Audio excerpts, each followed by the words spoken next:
If your hand feels a pillow and your heart feels joy, you're experiencing sensation. Hey everyone! Today we're diving into what sensation means.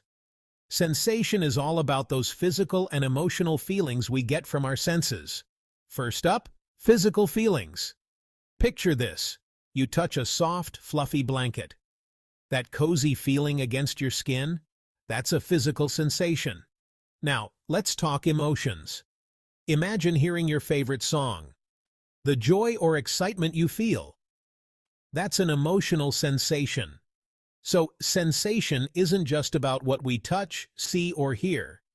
It's also about how it makes us feel inside. Cool, right? If you found this video helpful, please give it a thumbs up and subscribe for more easy English tips. Thanks for watching.